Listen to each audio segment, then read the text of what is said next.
AITA for not following the financial rules my husband set many years ago.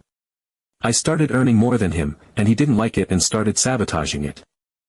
When my husband and I first moved in together, one of the earliest conversations we had, after figuring out whose couch to keep and whether we actually needed 3 coffee makers, was about money. We were both working regular full-time jobs, and we agreed that a certain percentage of our income would go into a joint account to cover rent, utilities, groceries, household expenses, the basics. Anything left over from our individual salaries was our personal spending money. It was simple, it was fair, and it worked well for us. At the time, my husband also had a side business he was passionate about. I won't go into too much detail for privacy's sake, but it was a creative-type venture that involved selling custom products online. He was the one who brought it up during our financial discussion. He said, very clearly, that anything he made from that side business was going to be his personal income. Not part of our joint contributions. Just his. He emphasized that it wasn't a stable income source and could fluctuate wildly, so he didn't want to commit it toward bills or shared responsibilities. I honestly didn't see any issue with it. He was putting in the work, it was his baby, and it made sense to keep it separate. I agreed without hesitation. And for the first few years, he was doing really well with it. Sometimes bringing in $300 to $500 a week, sometimes even more. There were a few months where he easily cleared a couple grand. He used that money to buy all kinds of stuff, new computer parts, the latest game consoles, collector's items, massive boxes of card games that cost more than our grocery bill. I watched as packages came almost every week, and he'd excitedly open them like it was Christmas morning. I never complained. I never asked him to contribute more. I never suggested we should change the arrangement. After all, it was his side hustle and his money, just like we agreed. Meanwhile, I didn't have anything like that. My full-time job covered my half of our expenses and gave me a little breathing room, but if I wanted to buy something big, like a nice coat or a new phone, I had to plan and save for it over months. I did feel twinges of jealousy sometimes, seeing him treat himself so freely while I was constantly weighing every purchase. But I always reminded myself that fairness isn't always about things being equal, it's about things being agreed upon. Things started changing a couple of years ago. His side business hit a rough patch. Orders slowed to a trickle. He ran into issues with suppliers and quality control. Algorithms changed. Demand dipped. Whatever the reason, his side hustle that once brought in hundreds per week now barely made $50 on a good week. And more often than not, it was nothing. At first, he stayed optimistic and said it was just a slump, but over time it became clear that the business wasn't bouncing back the way he hoped. Then last October, I started my own side project. It wasn't even planned. I picked up a hobby during some downtime and casually posted about it on social media. To my shock, people loved it. They asked if I sold my creations. So I set up a little shop, thinking I'd maybe make a couple $100s a month to set aside for fun things, maybe a nice dinner out or a day trip for the family. Except it took off. By the end of the year, I'd made more than $8,000 in sales. I could hardly believe it. I poured a lot of hours into it, of course, staying up late working on orders, handling customer messages, learning how to manage logistics and inventory. But it was mine, and it was thriving. And I used that money in exactly the way I said I would. I paid for family days out, upgraded birthday and Christmas gifts for the kids, and even put down a deposit on a holiday for all of us, which my husband was fully on board with. At first, he seemed proud. He'd tell his friends that I had a little business now and that I was doing well.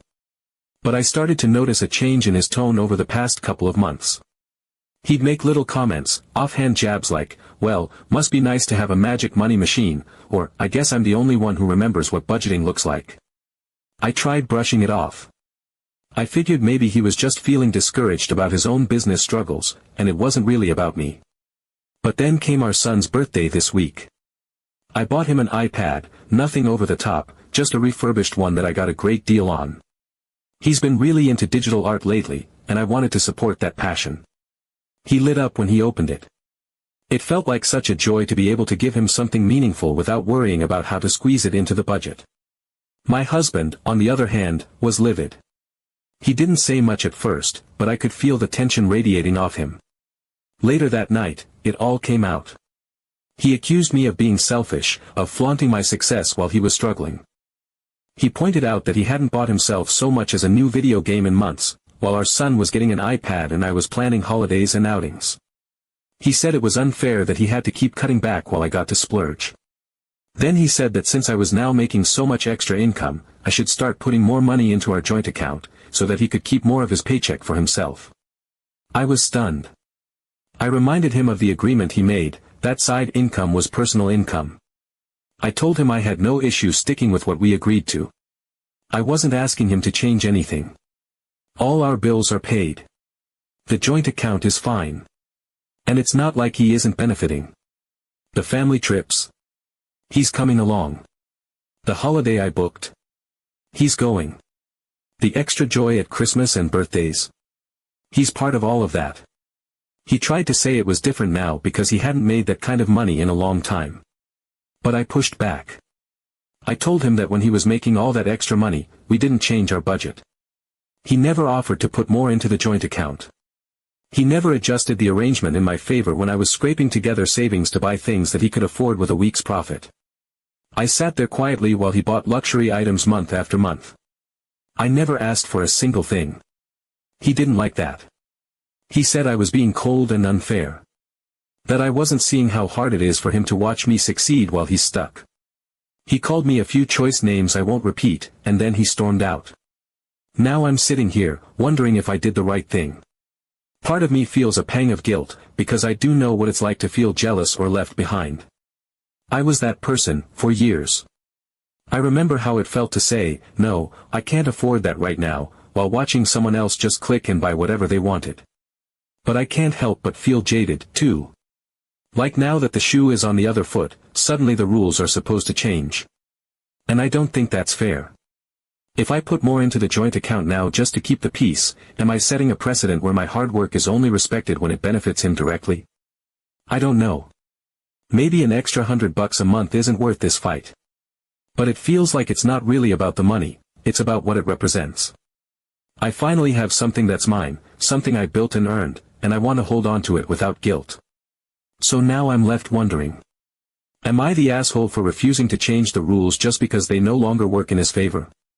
Update 1.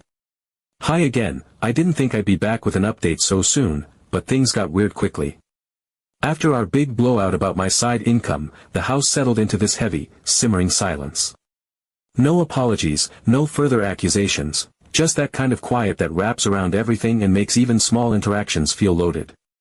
Jason didn't mention the fight, and I didn't push it either. We were polite, in that stiff, surface-level way that couples can be when they're not ready to unpack the deeper mess underneath. We went through the motions of daily life, but there was this unmistakable weight between us, like the air itself was resentful. Then, about a week later, Jason approached me one evening while I was folding laundry in the living room. I could tell immediately that he had something rehearsed. He had that oddly formal posture he gets when he's trying to look like the reasonable one. He said he'd been thinking a lot about our disagreement and had come up with what he called a compromise. That's when he introduced the concept of what he dubbed a luxury approval list. He explained, with all the seriousness of a corporate pitch, that from now on, any purchase over $100 that wasn't an essential item, his term, not mine, should be mutually approved. It wouldn't matter whose money was being used or whether the purchase was a gift, a treat, or something fun for the family. If it didn't count as a necessity, we would have to talk about it and agree first. He claimed it was about maintaining financial harmony and ensuring that both of us felt equally involved in larger spending decisions. I blinked at him, genuinely waiting for a laugh or a smirk, something to show he was at least half joking. But he was completely earnest, proud even, like he had solved the great problem of our marriage with this bureaucratic little form of relationship governance. I asked him, point blank, if this was a rule he would have suggested back when he was regularly ordering $100 video games, new GPU cards, limited edition collectibles, and boxes of card packs that cost more than our monthly internet bill. He immediately got defensive. His response was that back then it was different, because he wasn't making me feel bad. That sentence clanged around in my head like a dropped pot. So, to be clear, the issue wasn't about financial balance or shared responsibility, it was about his ego. The purchases weren't the problem, who was making them and how it made him feel was. I told him outright that this didn't feel like a compromise. It felt like control, plain and simple. He wasn't proposing this because he cared about budgeting or teamwork. He was proposing it because he didn't like watching me succeed without him. I told him I wasn't going to agree to a rule that essentially amounted to financial surveillance, especially on money I'd earned independently. This was income one generated by building something from scratch, outside of my regular job, outside of our shared obligations. I didn't micromanage his purchases when he had that freedom, and I wasn't going to tolerate it now that I finally had a little of my own. He didn't take that well.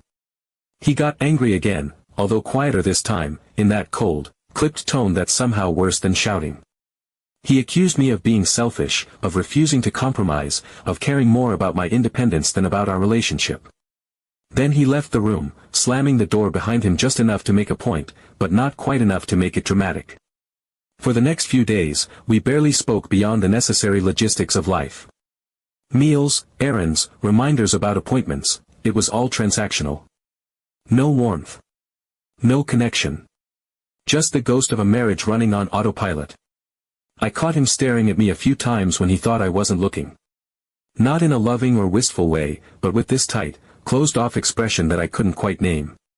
Resentment? Jealousy? Disappointment? I wasn't sure, and I wasn't sure I wanted to know. The whole situation started churning around in my brain in ways I couldn't switch off. I found myself re-examining everything, every past conversation, every financial choice, every gift or experience I'd funded in the last few months. I thought about how thrilled I'd been to surprise our son with an iPad he'd been dreaming of for a year. I thought about the joy on his face during the weekend trip to the zoo I paid for, or the excitement of booking a holiday I thought we were all looking forward to. But now, all of it felt tainted. Like instead of seeing these things as gifts or joyful moments, Jason had catalogued them as points of personal failure. As reminders of what he used to have and no longer did. And that's when I started really unpacking what was going on. This wasn't just about money. It wasn't even about fairness, if I'm honest. Because if it were, he would have come to me with empathy and transparency. He would have said, "Hey, I'm feeling left behind and struggling with my own confidence. Can we talk about it?" Instead, he masked his insecurity behind rules and approval lists, trying to reassert some kind of control over a situation that made him feel powerless. And as much as I wanted to believe we were just having a rough patch, I couldn't shake the feeling that this was revealing something deeper about how he sees me, and how he sees our relationship. That my success wasn't something to be celebrated, but something to be managed. That my independence was a threat, not a strength.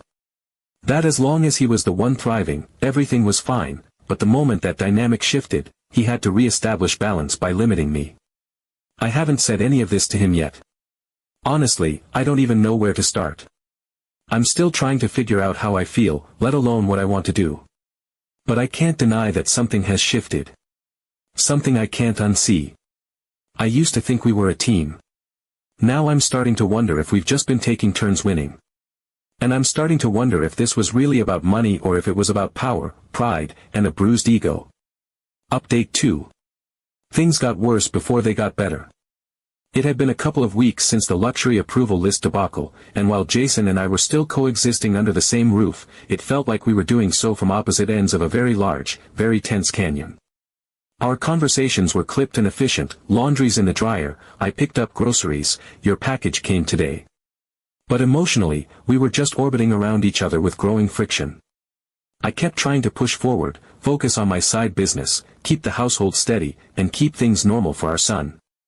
But that quiet wait, the one that started after the first big fight, was now dense enough to feel like its own presence in the house. Then something happened that pulled the rug out from under me entirely. I was reviewing our joint account one morning. I do it regularly, just to make sure bills are covered and nothing weird has gone through. That's when I noticed it, $200 had been withdrawn a couple of days prior. No notation, no context, just a transfer to an unknown external account. I immediately felt a rush of confusion and anxiety. Jason and I had always kept our joint account tightly organized. It was our shared space. Rent, utilities, insurance, food, that's what it was for. We both had our separate accounts for anything else. This wasn't normal. I waited until later that night to bring it up. I asked Jason about the withdrawal, assuming there had to be a logical explanation, an overlooked bill, maybe he covered something we'd talked about and I'd just forgotten. But he was almost disturbingly casual about it. He told me he'd transferred it into a new account he had just opened, which he called, without an ounce of irony, our Fairness Fund. He explained that this new account would be a place where I could deposit a portion of my side business profits, an amount that, of course, he would help determine, and that he could draw from whenever he felt like I was overspending on the family. The purpose, according to him, was to level the playing field. If I bought something big, or paid for a nice dinner, or took our son somewhere fun, he could take an equal amount for himself to spend as he saw fit. He believed this would restore financial equilibrium. I was stunned. Not just by the sheer arrogance of it, but by the fact that he'd done it without saying a word to me. When I asked why he hadn't told me about it beforehand, he looked me straight in the eye and said, "You wouldn't have agreed anyway." That sentence landed like a gut punch. Because he was right. I wouldn't have agreed. Not in a million years. But the fact that he knew that and did it anyway, that he bypassed our agreement, our shared boundaries, and unilaterally siphoned money from our shared household account into a secret one of his own, told me everything I needed to know about where we were. This wasn't just insecurity anymore. This wasn't a bruised ego or a man going through a tough professional dry spell. This was calculated. This was manipulative. This was about control.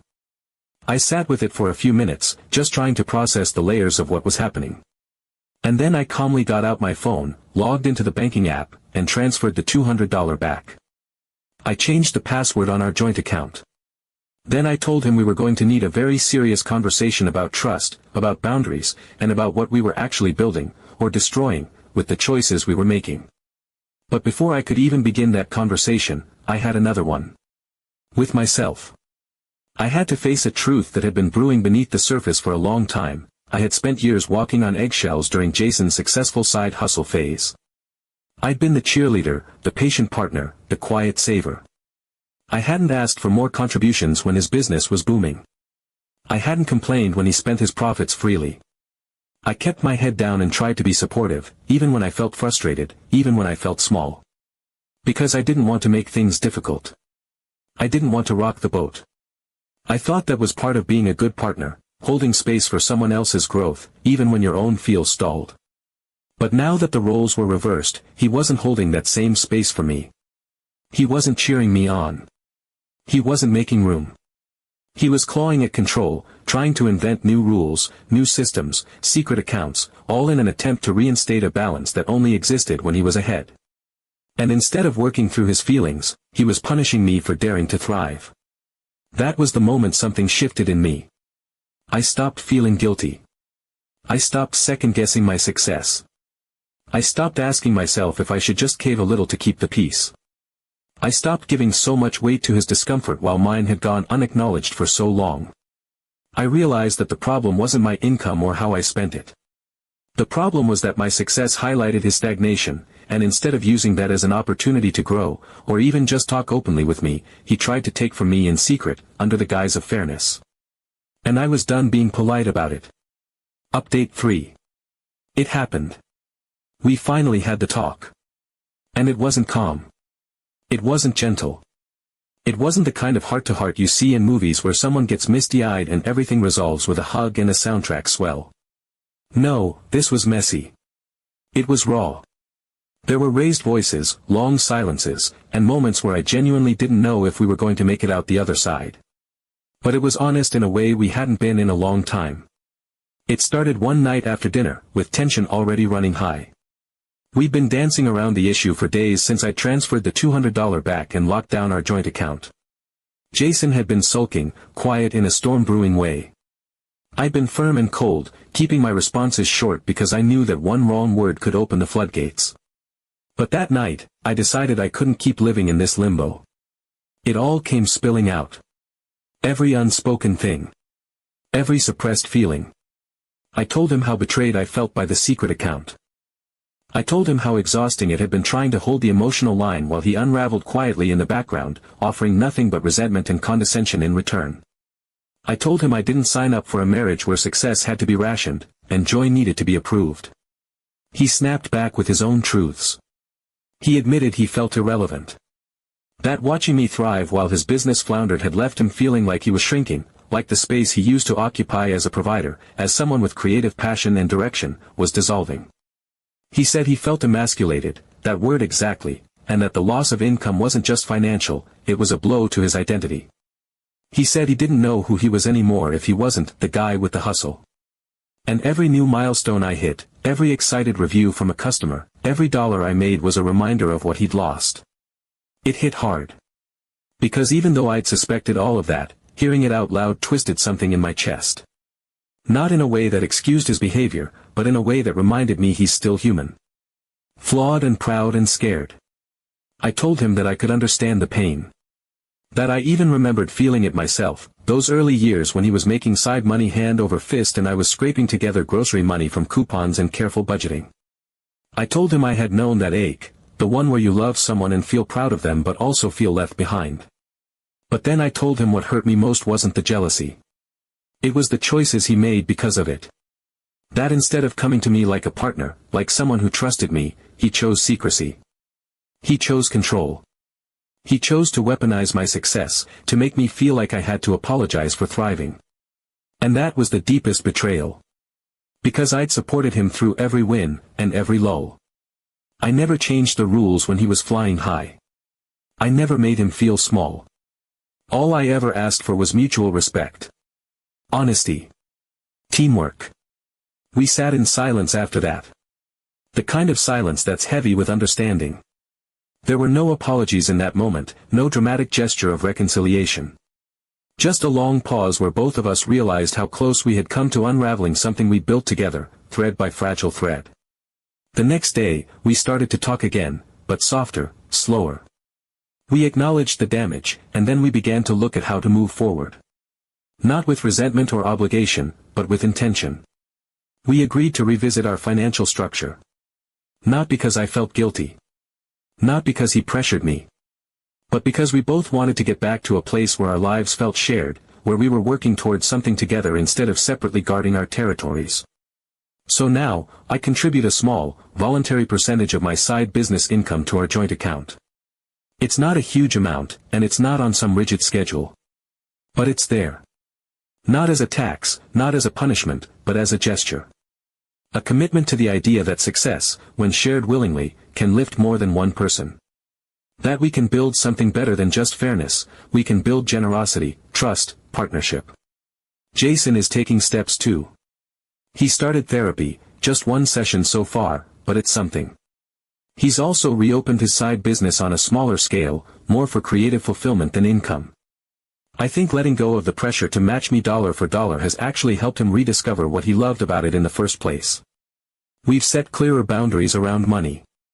We talk about things, not as a way to ask for permission, but to stay connected. It's still bumpy.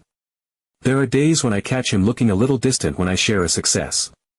There are moments when I have to check myself before falling into old habits of downplaying my achievements to make him more comfortable. But those moments are fewer now. And when they come, we talk about them. We're rebuilding. Slowly. Brick by brick, and not always in a straight line. But for the first time in months, it feels like we're moving forward. Together. Not tugging each other in opposite directions, not fighting for the upper hand, but walking side by side. So no, I don't think I was the asshole. I think I was a woman standing her ground when someone she loved forgot what fairness really looked like. And now. We're learning it all over again together.